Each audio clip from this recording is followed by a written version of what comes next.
Hello and welcome to Circling the Bases, proudly presented by RotoWorld and NBC Sports. I'm DJ Short, and with me here is Eric Samolsky. We're live on Twitch right now, so thanks for tuning in. For those of you listening in podcast form or watching later on YouTube, we are recording in the wake of Tuesday's MLB Trade Deadline, a very busy day of rumors and transactions. The deadline is 6 p.m. Eastern. You've got games about to start. It's kind of weird. I feel like it should be earlier in the day.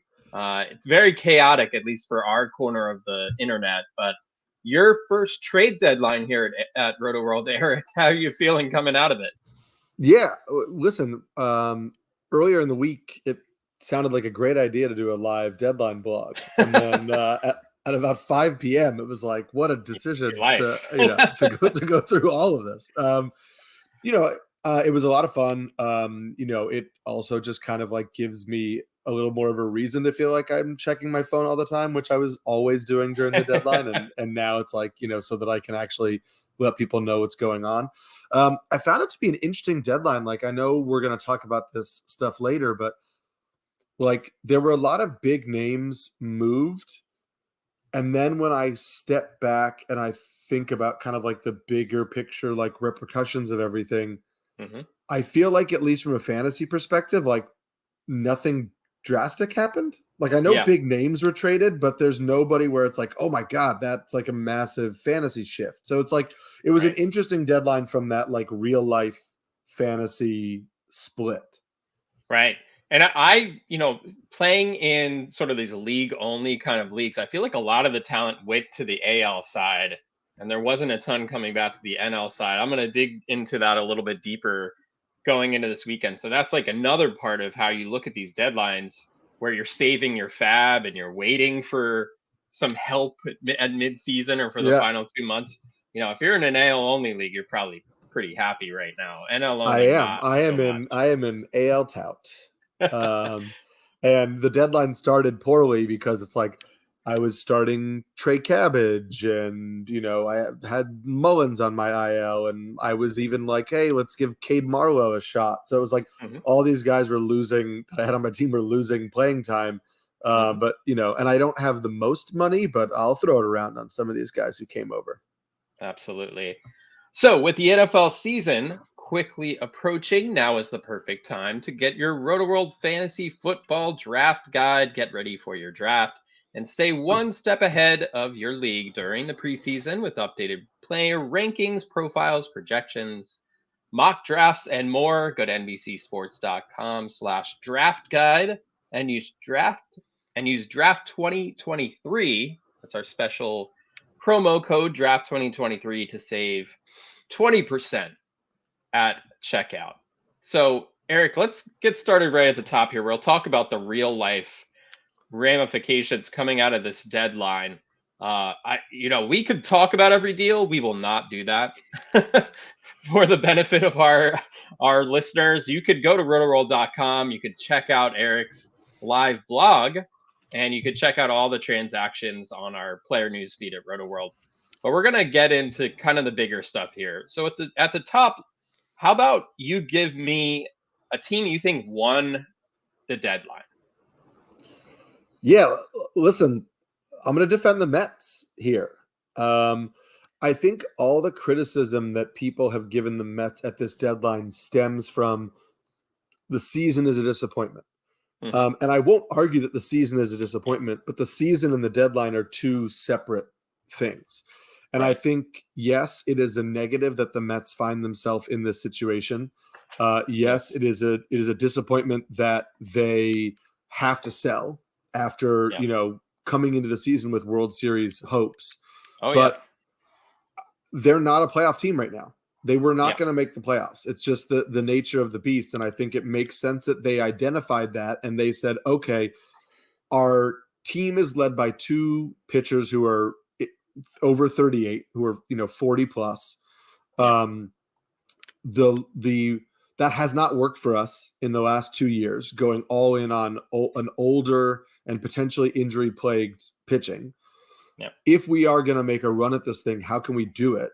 They basically bought a farm system, and they bought 4 likely top 100 prospects, and then like I think 5 other guys who made it into their own top 30, which just boosted a whole farm system because Steve Cohen has the money to pay off the rest of the contracts. And you know that they're just going to spend money on free agents next year. So I know that Scherzer wanted to say all the stuff about, Epler telling him they weren't going to contend till 2026, which I don't know if he said it, and I don't know if it matters if he said it. I don't know if he's even going to be the one calling the shots.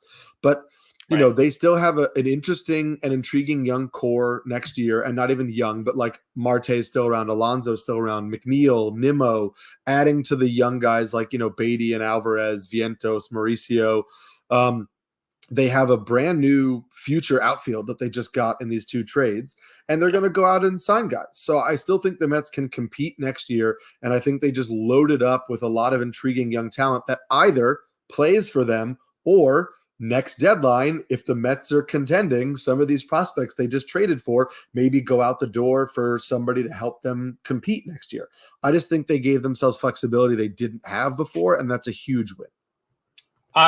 I agree. As a Mets fan, I'm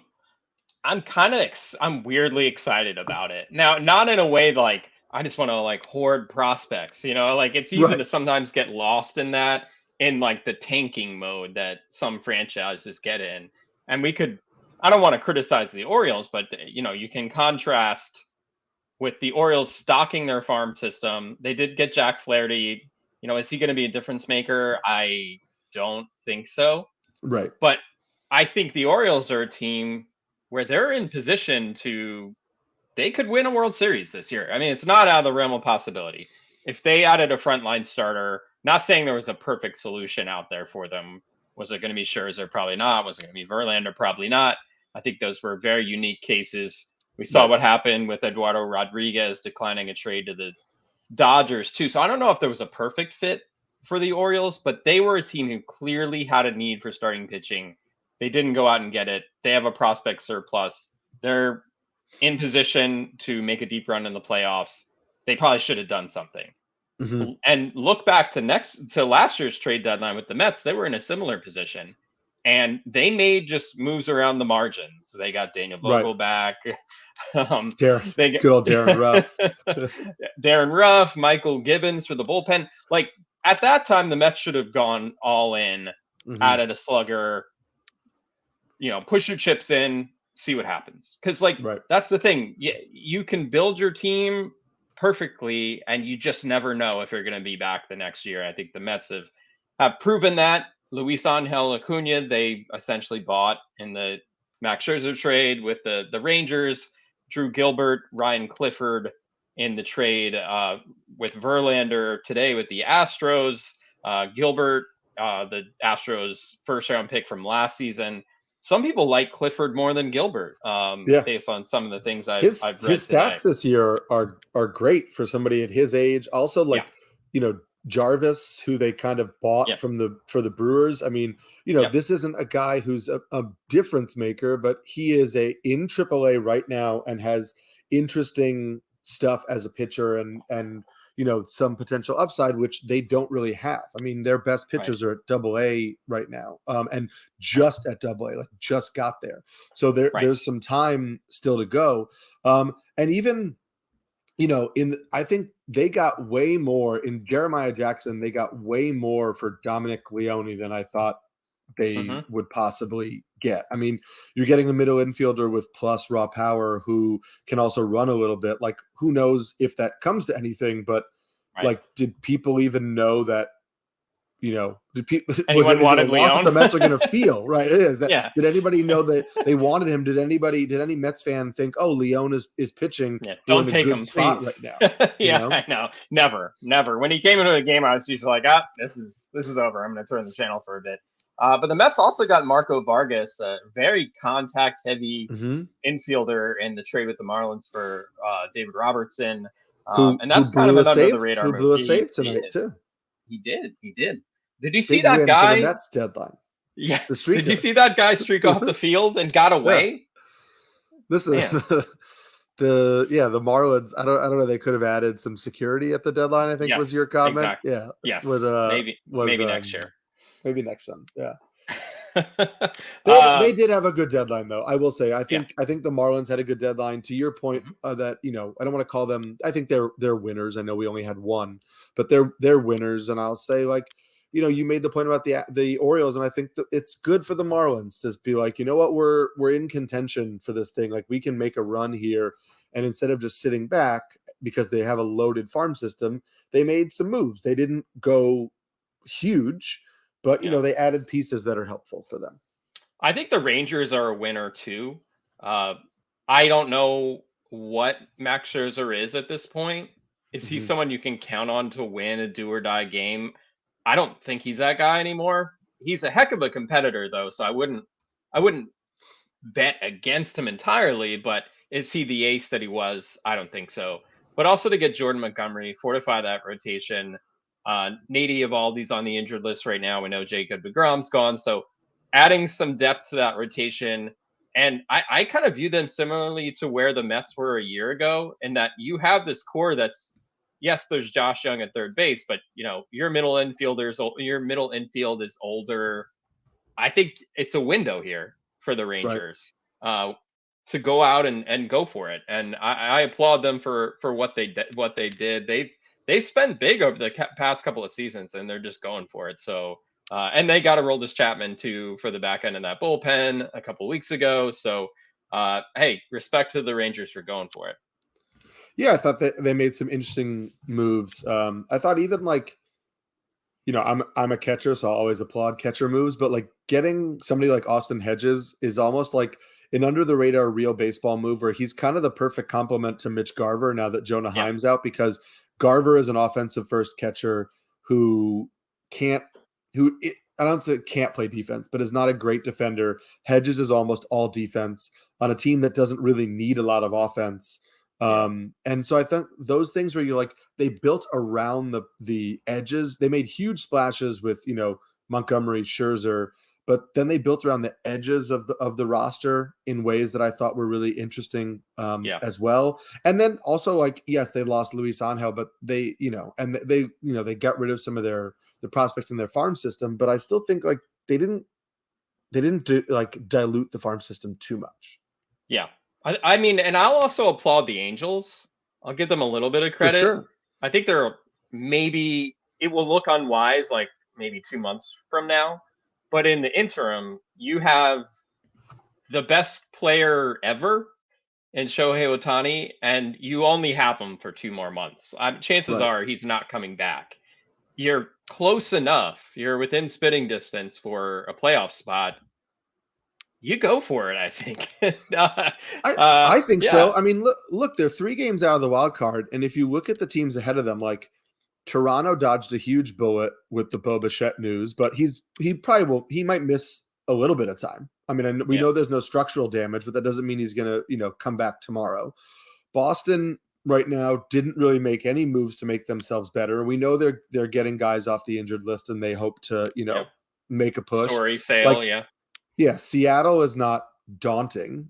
The Yankees look like a mess. The Indians, the Guardians. I'll make that mistake for just years. Put a nickel in the jar. Yeah, but the Guardians are not a team where you're like, oh, we're behind the Guardians, and the Angels are ahead of them right now. Like I think it's a team worthy of making a push, and I also get why they held on to Ohtani. Like I know they could have traded and gotten a massive haul for him, but I just think like you really want to fold up shop on, the Trout Ohtani combination without ever having made the playoffs or without ever having made a real run when you're only 3 games out from doing it and Trout's working his way back. Like I like the moves they made, and we'll talk about one of the guys they added later, but I think they added some real talent. Yep. Giolito, Reynaldo Lopez, CJ Cron, Randall Grichuk, Dominic Leone. So what about teams who were losers? We kind of alluded to it a little bit, but who dropped the ball at the deadline for you? Well, let's stay in the same city, and I'm going to say the Yankees. This is a team that was just like, they looked listless, but again, they're only 3.5 games out of the wild card.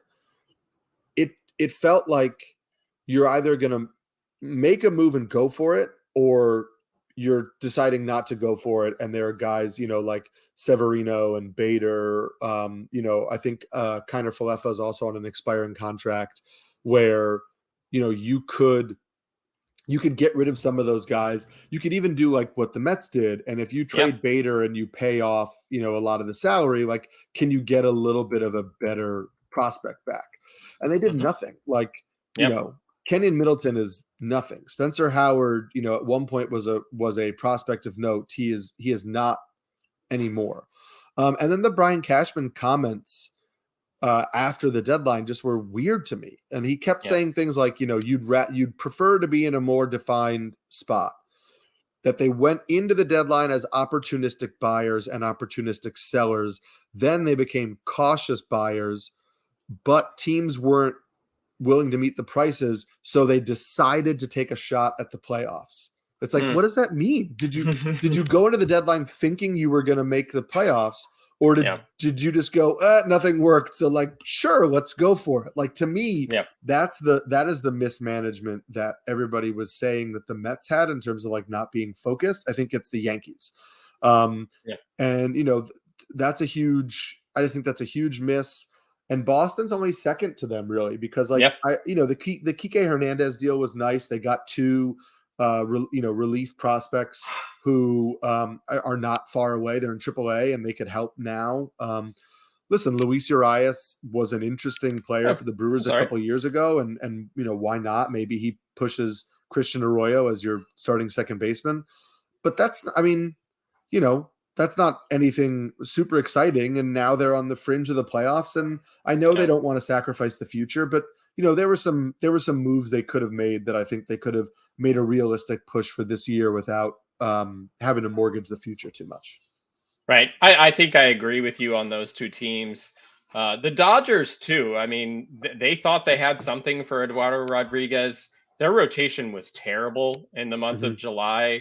I think they needed someone. They did get Lance Lynn, but it's kind of like a Scherzer thing, but maybe even to a higher degree where you don't know what version of Lance Lynn you're going to get on any given night. They did get Ryan Yarbrough as well, but that's not going to really move you too much.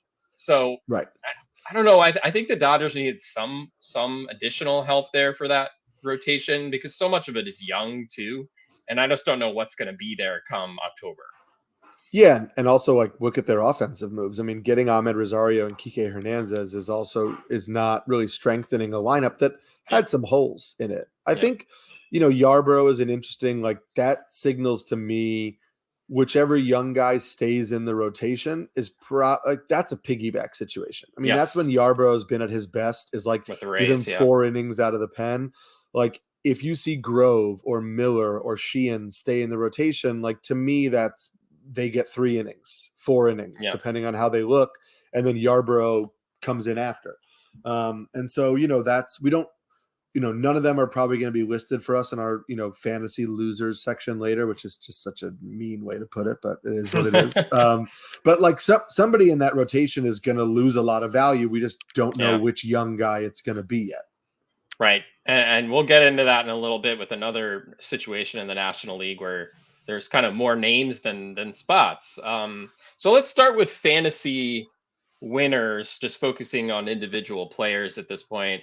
And I'll get started. Scott Barlow was traded. We kind of knew that was going to happen. It was just a matter of when. The Royals unloading their bullpen, as they should. They're not a contender. We didn't see David Bednar get traded. I guess I'm not super shocked there. He is a Pittsburgh native as well. So I think there's that extra incentive to keep him. But you look at this Royals bullpen now. Carlos Hernandez has been an under the radar pitcher for the Royals all season. Kind of struggled to find his footing his previous 3 seasons in the majors, but this year has been great. 3.57 ERA, 63 strikeouts, 15 walks in 53 innings. I think he has the path to take over this job. And rostered in not that many leagues right now. I mean, the Royals are not good, but still, saves are saves. And, if there's a clear path here, if he can roll off of, a few saves, he could just have it the rest of the way. He'd be my top priority of, pitchers who are widely available right now. Yeah, I think he was a huge winner. I always liked his stuff when he was in the starting rotation. He seemed like a guy who had the raw ability, and it just the results didn't match. And some of those guys just need to not think like, how can I get through 5 or 6 innings? They need to think, how can I use my best stuff for 1 inning? For me, it's him, and I'll just, because you mentioned closers, like him and Gregory Santos are the 2 guys I think after the deadline, like you really want to get if you need saves, because we don't know when Liam Hendricks is coming back. There's no reason for the White Sox to rush him back. Hernandez has a longer window because he's probably the guy for the rest of the season, and potentially next season. Who really knows? But those are the 2. And I know you have some interesting guys to mention later for save specs. Yeah, I'll get right to it now. So Andres Munoz should take over the closer role in Seattle to an extent. Paul Sewald was traded to the Diamondbacks. That situation, which there was like 6 pitchers who got saves in that bullpen throughout the season, kind of a murky spot for the past few months. But now Sewald is the guy there. And in Seattle, Munoz is already rostered in 2/3 of Yahoo League, so probably scooped up most everywhere. But if you want to speculate, Seattle does like to mix it up. Matt Brash should figure into that situation as well. Got really great stuff and movement. Justin Topa as well has had a really good year. So if you're in a really deep league and you want to spec, I think Topa is a good play. But it should be a mix of those guys. Probably Munoz getting the majority, I would think. Yeah, I love that call. They're both. And Brash is another guy. We talked about it with Carlos Hernandez, where like sometimes guys have interesting stuff as a starter, but it's just better for them to make the move. And it took him a little bit to settle in, but he's been great there. And, we know Seattle's organizational philosophy isn't going to change. They're going to mix and match based on matchup. Right. So what you got next? I'm going to start with, a layup that we talked about because of the way he performed today. But a Jeimer Candelario, he was hitting 258 for Washington with 16 home runs, 57 runs, 53 RBIs, and 6 steals. So just a pretty well-rounded profile. And then he went to the Cubs, and tonight in his first game with the Cubs, he went 4 for 4. And he was hitting 6th. I'm trying to pull the lineup up right now. And it's just giving missing who the Cubs are. They scored 16 runs too. Wild. This game is still going on. They're pounding the Reds. He hit 6th in the lineup behind, it was Bellinger, cleanup, Swanson, then Candelario. So I think there's going to be a lot of opportunity for RBIs there. There's a slight park boost, nothing crazy, but for left-handed power, Wrigley ranks 6th and Nationals Park ranks 7th. So it's just a little bit of a boost. So you have good team context, good player just overall, and a little bit of a park boost. So I think Candelario is a really solid ad for, third base or corner infield spots for the rest of the series. He's available in 50% of Yahoo leagues right now. So decent chance he's out there in shallow leagues. He's going to primarily play first base with Chicago. The Cubs, I believe they designated Trey Mancini for assignment. They did, yeah. Yeah. Bit that surprising. Was the Mancini and Hosmer whiffs were big. I think he'll primarily play first, which is great because he could get the dual eligibility. And then I think depending on how Nick Madrigal does at third base, there's always the chance that they call Mervis back up and let Candelario go to third. So, but either way, I think Candelario's in the lineup. Yes. And that's all you want when you're talking about his value. No doubt. So with the trades that the Mets made, there's a path to playing time here for young players, and that should be the priority. Buck Showalter essentially alluded to that tonight. He does love his veterans, and we know that, but he said, lineup card, the tiebreaker will go to the young players moving forward, essentially in his mind. So Mark Vientos should get regular at-bats here the rest of the way.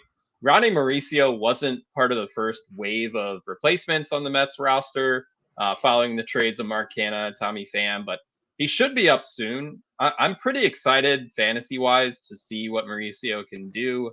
16 homers, 16 steals, hitting 293 over 92 games in AAA this season. I think you worry a little bit about the swing and miss with Mauricio. Maybe he gets exposed a bit against Major League pitching. He's also not really an infielder, so maybe you stick him in left field and kind of hope for the best.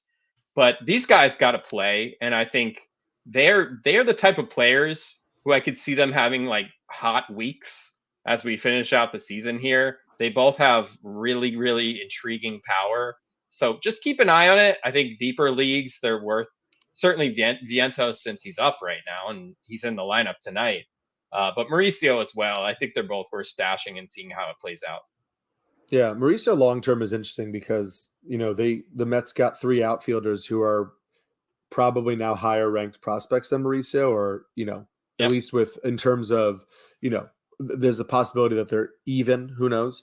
But like you said, Mauricio may be a guy without a defensive home, which will be curious to see what they do with him. Next year, if some of these guys start pushing for it. But I like that call. I'm going to go with another young guy for my second winner, and it's going to be Dominic Canzone, who went from Arizona to Seattle in that Paul Sewell deal that you mentioned before. Tonight, he's starting in right field and hitting 5th for the Mariners against the Red Sox. This is a guy who was not producing really well in his very brief major league time with the Diamondbacks, but in AAA this year, he was hitting .354 with 16 home runs.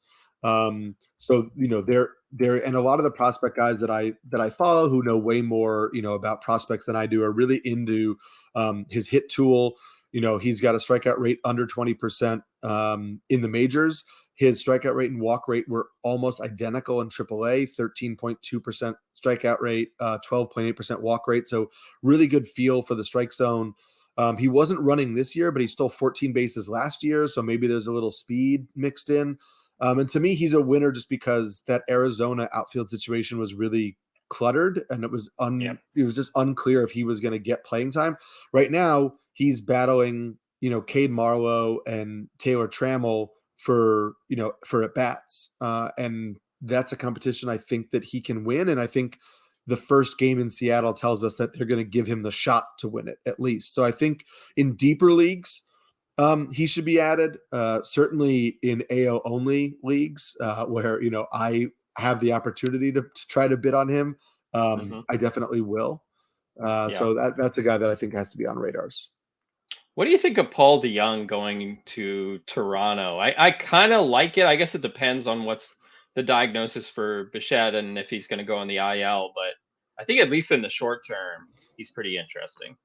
Yeah, I think it does depend on, we haven't heard what they want to do with we haven't heard what they want to do with Bichette yet. We know there's no structural damage. He's right now day to day, but they also haven't ruled out an IL stint. So it's like, if DeYoung is the starting shortstop for 3 games, that's not great. If he's the starting shortstop for 2 weeks, then that's a really good short-term pickup. So, that's a situation where I'm really closely watching, just kind of like, or closely watching the, Blue Jays, Twitter feed, and trying to see, what the designation comes out for Bo Bichette. I think one of the more fascinating trades actually happened yesterday. So the Rays picked up Aaron Savali from the Guardians, and then the Guardians got Kyle Manzardo in the deal. And Manzardo was someone who, going into the season, was someone who was talked about everywhere as a top hitting prospect. Like statistically, Manzardo looks like he's taken a step back, but you listen to evaluators, especially coming out of that trade. They love Manzardo. They think he can hit. Maybe not like a masher, but someone who has a great feel for the strike zone, makes contact, makes hard contact as well. And the Guardians need a player like that. They need a bat. We know they can develop pitching, but I like that trade a lot too. For the Guardians, we'll see. The Rays could maybe work their magic with Savali, but I think mostly for them, they need the depth. Yeah, Manzardo's hard hit rates in the AAA this year are great, and I know that a lot of people have mentioned that there's stuff happening with him personally off the field, which has led to some of the struggles this year. And so, just an important reminder that baseball players are human, and sometimes you go through some rough patches in life. So yeah, I think there's a shot that he can get called up later this year. I mean, we know that Cleveland traded away Josh Bell. So there is the opportunity for Manzardo to basically just take Josh Bell's role. And I'll add to that with some other young guys that I think, prospects who may get a shot now. I think, Masyn Winn, we talked about DeYoung being traded away. Brendan Donovan is now out for the year in St. Louis with that shoulder injury. Masyn Winn's only 21 years old, so it depends how much they want to rush him. But since May 23rd at AAA, he's hitting .325 with 8 home runs, 5 stolen bases, and only striking out 13% of the time. That's a guy who seems like he's handling AAA pretty well, regardless of age. And then I think also Jackson Wolf is another young guy who I think is a winner. He came over to Pittsburgh from San Diego. And, he had a 30% strikeout rate in AA this year. He's kind of a guy who relies on a funky delivery and deception. But I think that with more, I don't see why the Pirates wouldn't put him in the rotation or give him a shot at the rotation, because he already got called up, had one start for the Padres. And it didn't go great, but again, Padres are a little bit of a deeper team than the Pirates, and so here's a guy I think has performed well this year and made himself interesting for NL only leagues, or deep leagues like that. I think if you need a starting pitching option. So Rich Hill and Ji-Man Choi go to the Padres in that deal. I believe this will be Rich Hill's 13th major league team. Mm-hmm. So if you play Immaculate Grid, I mean, that's just awesome. It's nice to have another option you can play with there. Remember, they need to get a full game in before you use that. So don't do it tomorry. I've got a couple days. I've gotten a lot of poor results on Immaculate Grid, and I'm like, I knew this guy played for that team, but he got traded in AAA and never made the big league. So Gene Segura. So there's the trade with the Marlins and the Guardians. So Josh Bell goes to Miami. Gene Segura heads to Cleveland with Khalil Watson, who was the Marlins' first round pick a couple years back. So the Guardians immediately dumped Gene Segura. So do not guess Gene Segura. He will never play a game for the Guardians. Yeah. Well, who knows? He may be around for years to come. Before we move on, I just one of the guys I hinted at before, I also just think Randal Grichuk is a winner at the deadline. I think he's locked into full-time playing time, taking Taylor Ward's spot with the Angels. And the Angels ballpark is still a really good offensive environment. So I know it's not Coors, but he's in a better lineup in a good park. And especially when Trout comes back, that's a much better lineup. So I would try to add Grichuk if I could. Yeah, I like Grichuk. I think his power plays regardless of venue. And I think there's something to be said for just the consistent at-bats outside of Coors Field. Like for so long, there's been the Coors Field effect when hitters leave Coors Field on a road trip and they have a little bit of a hangover. And then by the time they adjust, they head back to Coors Field. It's like this vicious cycle. So I think it all comes out in the wash over the course of a season if a player makes that switch outside of Coors. And he's only 30% rostered right now. Yeah, I think he's a great power bat, and he's hit well recently too. Mm-hmm. Before we move on here, just a quick reminder, start your Sunday with an AL Central battle in Cleveland. Watch Luis Robert and the White Sox take on Jose Ramirez and those Guardians we were just talking about on MLB Sunday Leadoff. Catch the action live and exclusively on Peacock at 11:30 Eastern this Sunday, August 6th. So let's get into some of the fantasy losers. Sorry to say it that way, but the players will probably be dropping in a lot of our leagues. I think what you look at first is closers who are traded to teams where they're no longer going to be saving games. And this is kind of an easy one with Scott Barlow going to the Padres. I think if you had Barlow on your roster, you were anticipating this to occur at some point, maybe even last year, and it didn't happen. But this year it finally did. The Padres are buyers. I think you can debate whether that makes sense for them to be buyers. I think they've been unlucky this year. I think they're a better team than their record indicates, but still, it is what it is. and they're going to need to make a really serious run here to secure a wild card spot. But they did not trade. They added Scott Barlow. They still have Josh Hader in the closer role. Barlow obviously strictly a setup man at this point, so he's a drop. With Paul Sewald joining the Diamondbacks, we said earlier, Kevin Ginkel's pitched well. Scott McGuff, I think, has had the last couple of saves there in Arizona. Now they're both drops as well. So start there. But what else you got, Eric? Yeah, I think that's one of the easy ones. I think this is going to come as a surprise to people. I think Jake Burger is a loser at the deadline. And I know he went from a team that is, giving up in the White Sox to a team that's contending in the Marlins. But Jake Burger, he makes his hay in fantasy for power, right? He's hitting 214. He's got a strikeout rate in the mid-30s. He's not helping you other than the fact that he has 25 home runs and a 19.6% barrel rate. Guaranteed Rate Field, where he played in Chicago for right-handed pull power, is the 6th best field in baseball. And his new park is the 28th best park in baseball for pull power. So he's going from the 6th best park to the 28th. And I know that he hits the ball hard enough that his power won't just evaporate because of that. But that's a massive, massive park decline. And also the schedule is harder for the Marlins than it was for the White Sox. So those are two things where I'm not telling you to drop Jake Burger. I'm not telling you that depending on the league that you're in, I'm not saying he's an auto drop immediately right now.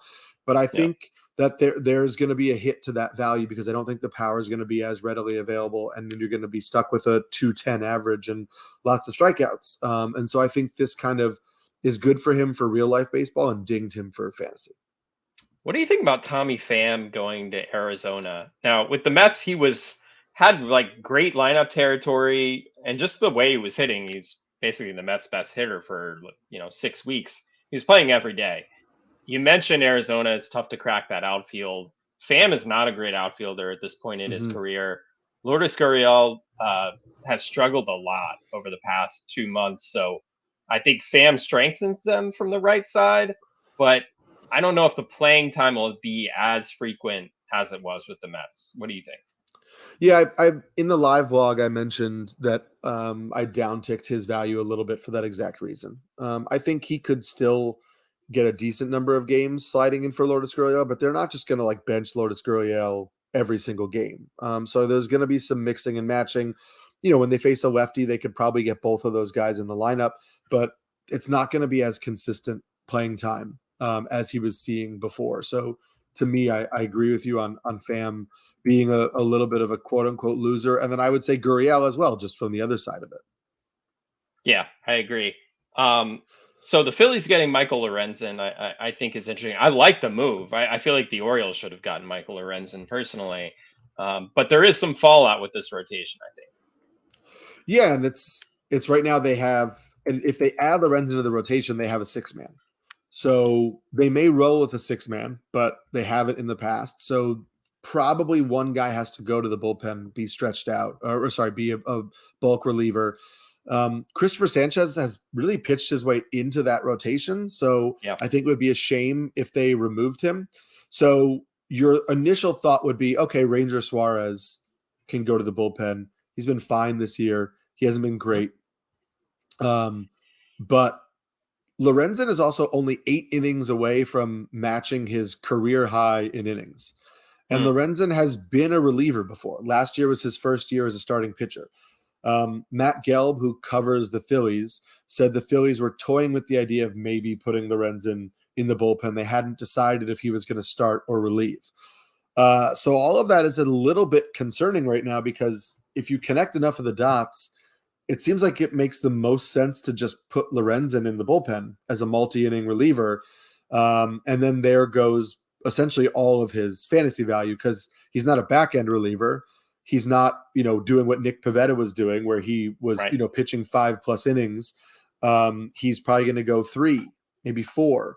And so, we have to wait and see if that's what the Phillies do, but that could really kind of crush Lorenzen's value. Yeah, I agree. I don't think, like you were saying earlier, I don't think there's like a ton of obvious fantasy losers coming out of this deadline. I think a lot of Yeah, value is essentially staying the the same, same. save for like the closers, right?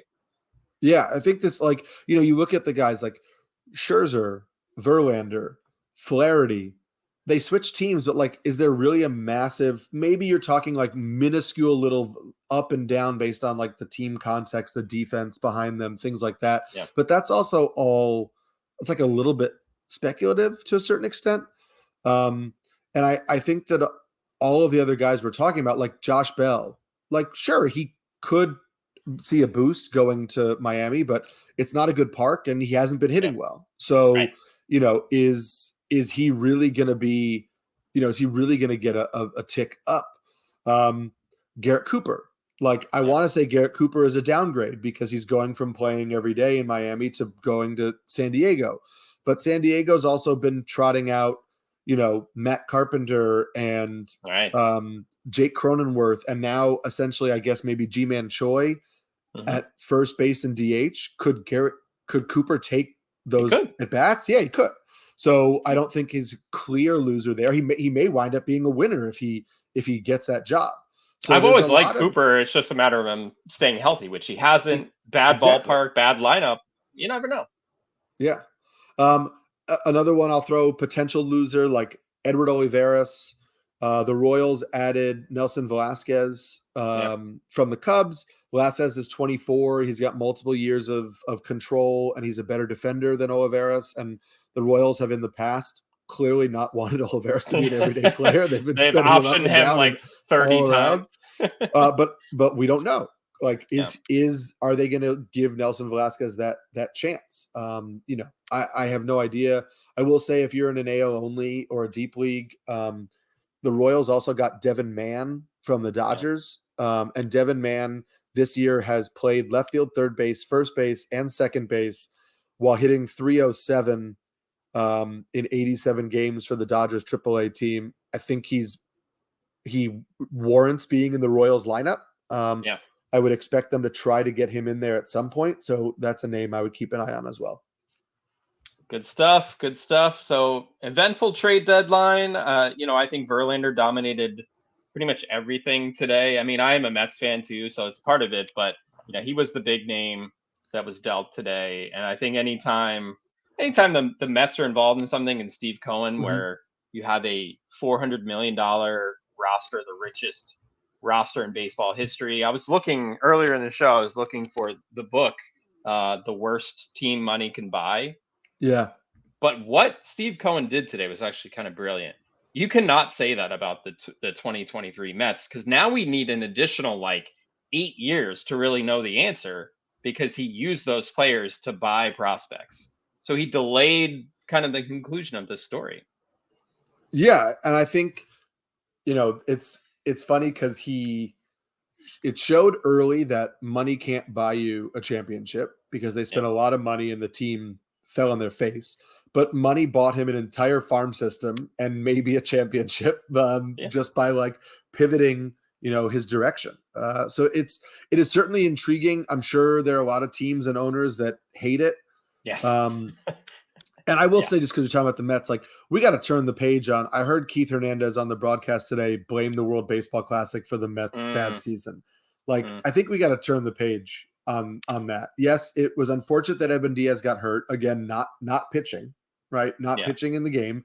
There were spring training games going on where players were getting hurt. He could have gotten hurt doing that. But he's not the reason, Edwin Diaz getting hurt isn't the reason that other people got hurt, isn't the reason Scherzer underperformed, isn't the reason that Pete Alonso is the only player with an OPS over 800. Like, those are other issues. Although, if you're a Mets fan and you remember when Diaz got hurt, like the moment it happened, I was kind of like, this year's cursed already. Like you just knew. And also, like, it's interesting to me, and we don't have to spend the whole episode talking about the Mets. We can close it off at any point, but it's like you spend so much money, but then they just weren't aggressive enough last deadline. You spend so much money, but Diaz goes down and you don't really make a move to try to replace him. And then all of a sudden your bullpen is this, Robertson, who was great. and a hodgepodge of other guys. And Yep. so I was shocked that they didn't try to do something else. And I'm not saying like, go out and like have traded for Scott Barlow before the season started. But just to get some sort of reinforcement to replace Diaz. That to me felt like you spent all this money, you should spend a little bit more and replace that one guy. Yeah. I don't think Diaz is the reason. I don't think the World Baseball Classic is the reason, but it was an early indication to me that things were not going to go well. But sure. This was a fun deadline. I hope you had fun on your first deadline at Roto World, and now we'll move on here to the final 2 months of the regular season. Hopefully you have some fun pickups this next few days in your fantasy leagues. Remember to subscribe to Circling the Bases wherever you get your podcasts. You can actually find all your favorite NBC sports shows on Amazon Music.